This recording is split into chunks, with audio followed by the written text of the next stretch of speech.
మళ్ళీ గ్రామాలలో బెల్ట్ షాపులు నడిపేదానికోసం మళ్ళీ పోలీసుల దగ్గర నుండి నడిపించే కార్యక్రమం. మందు షాప్ పక్కనే పర్మిట్ రూమ్. ఎంఆర్పి రేటుకి ఎవడు అమ్మడు. బెల్ట్ షాపుల్లోకి చేరేసరికి ఎంఆర్పి ప్లస్ 10 రూపీసా ప్లస్ 20 రూపీసా. అన్నా నాకు తెలిసి ఒక బ్రాండు, ఎందుకంటే మా ఊర్లో మా కుర్రోళ్ళు ఎక్కువగా తాగేటటువంటి బ్రాండు మ్యాన్షన్ హౌస్. అది నువ్వు ముఖ్యమంత్రిగా ఉండగా 150 రూపాయలు ఏమో అడ్డంగా దోచుకునేవాడు. మళ్ళీ వెళ్ళి అక్కడ స్కాన్ చేసి కొడతామంటే లేదు, ఓన్లీ క్యాష్ ఇచ్చి ఆ 150 రూపాయలు మ్యాన్షన్ హౌస్ బాటిల్ కొనుక్కోవాల్సి వచ్చేది. ఈరోజు అదే బాటిల్ 790 రూపాయలు 750 రూపాయలకు వచ్చింది. ఎవడన్నా దోచుకుంది ఇప్పుడు?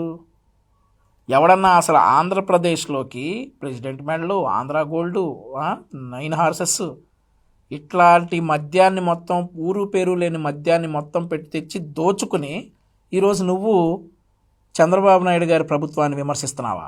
నీకు లేకపోతే వినేవాళ్ళకన్నా ఉందొడ్డు నీ ఎదురు కూర్చొని ఎంత సర్లే.